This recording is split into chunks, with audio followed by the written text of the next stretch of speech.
Hi, I would like to talk to you about something that's on my mind. Um, I'm only like two-thirds through the way of Lord of the Rings, and finding it to be really interesting. The original story, and just I can't wait to read the rest of it to see.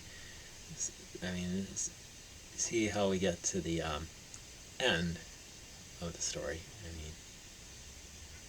mean, uh, and of course, that's not the thing that I have in mind to talk about. And uh, just thinking about this meme that I've seen this morning. I mean, there's like, men in the past rode motorcycles, all men today ride little scooters, and he's like making fun making fun of men, and I mean, making a statement about men in, in the present being quote unquote soft or weak or any any of those definitions, just because they don't ride motorcycles. Give me a break. I mean,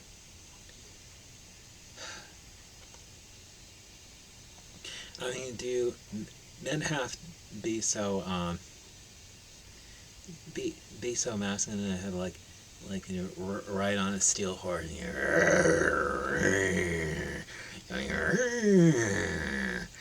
I'm a real man. I and of course, I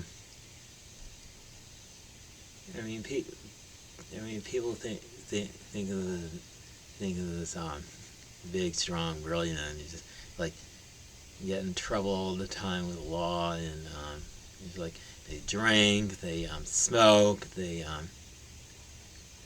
you use bad language, and it, I mean, and that's a time for men to be men. I suggest we leave that in the past, because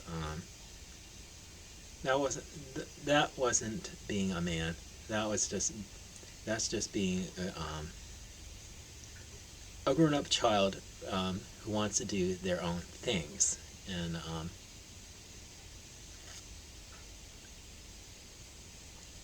of course,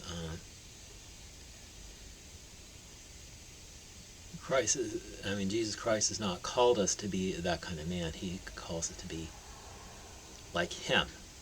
I mean, He's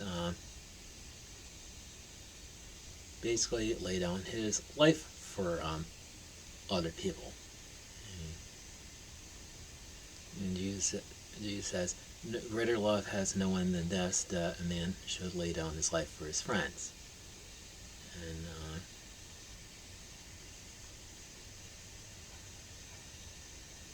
I mean, real man is about being willing to sacrifice yourself for the ones you love. I mean, and of course, Jesus wasn't the typical stereotypical strong man, just all full of muscles and all that. He was the ordinary man who had no form of beauty that we should desire him, as prophesied by Isaiah the prophet. I mean, and he was despised and rejected. I mean, he was the man of sorrows. I mean, acquainted with grief.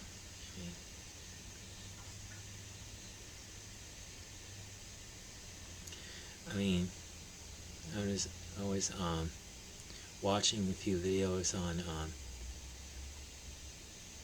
different aspects of masculinity in the Lord of the Rings, and you got Aragorn, who is an example of heroic masculinity. You got Frodo, who is another, embodies another part of masculinity, the part who's not willing to give up, and and who relies on his friend to help him along the way. I mean,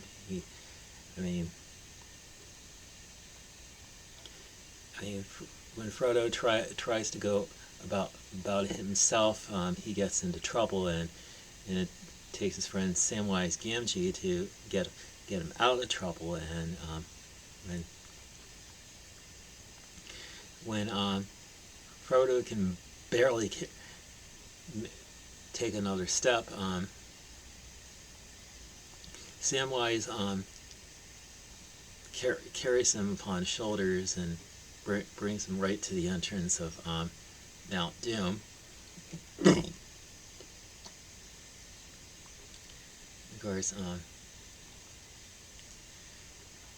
it could be argued that Samwise is the real hero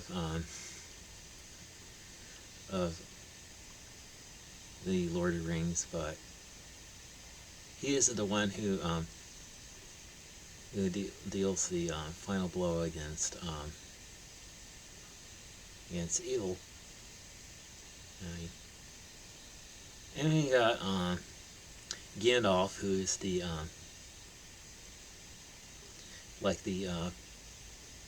embodiment of supernatural masculinity.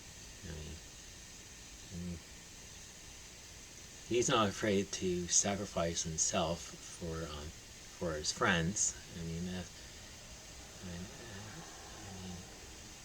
He rarely faces off against the Balrog on the bridge of Khazad-dûm, and like that epic "You shall not pass," and he breaks the bridge and causes the Balrog to fall down, and then he gets taken down with the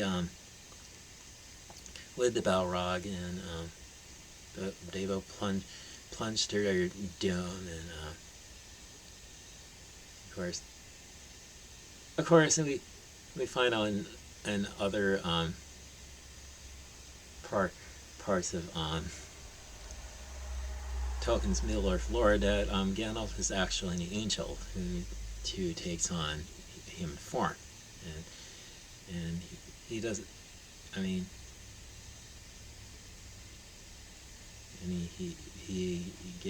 He comes back as Gandalf the White to help the heroes. In their quests. Of course, he doesn't do anything to help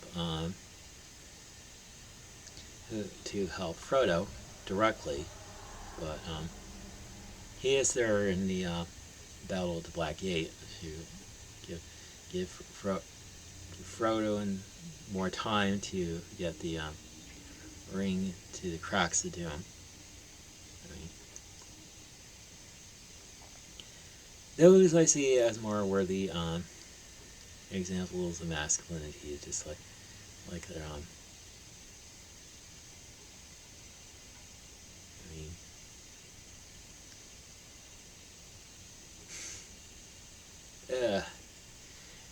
what else could I say?